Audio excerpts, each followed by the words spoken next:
কথা ধারাবাহিকের নতুন পর্বে দেখা যায় যে প্রান্তিকের হাত থেকে ওষুধ ভর্তি ট্রাক উদ্ধার করে ম্যান্ডিকে কষিয়ে থাপ্পড় মারলো অ্যাভি। বিস্তারিত জানতে সাথেই থাকো। অ্যাভি হয়তো কখনো ম্যান্ডির ভালোবাসা বুঝতে চায়নি, কিন্তু ম্যান্ডিকে অ্যাভি খুবই ভালোবাসে। তার ধারণা তার যদি কাছের কোনো বন্ধু থাকে সেটা ম্যান্ডি ছাড়া আর কেউ নয়, যে কিনা বিপদে আপদে সবসময় তার পাশে থাকবে। শুধু কি তাই, ম্যান্ডির কথা বিশ্বাস করে কথাকেও কয়েকবার ভুল বুঝেছে অ্যাভি।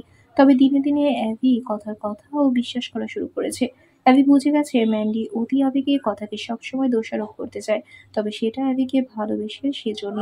কিন্তু ম্যান্ডির নামে আজ কথা এগুলো কি বলছে? গুহবাড়ির ক্ষতির পেছনে নাকি ম্যান্ডি জড়িত। বিশ্বাস করে না অ্যাবি, তবে কথার বাকি কথা বিশ্বাস করে প্রান্তিকের হাত থেকে ঔষধ ভর্তি ট্রাক উদ্ধার করে অ্যাবি। আর তাতেই বেরিয়ে আসে আসল সত্য।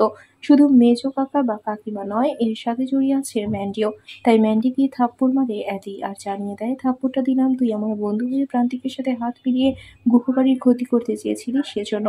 বন্ধুরা, কাজটা কি ঠিক করলো অ্যাদি? এক্ষুনি একটি লাইক দিয়ে এবং কমেন্ট করে জানিয়ে দাও তোমাদের মতামত। ধন্যবাদ।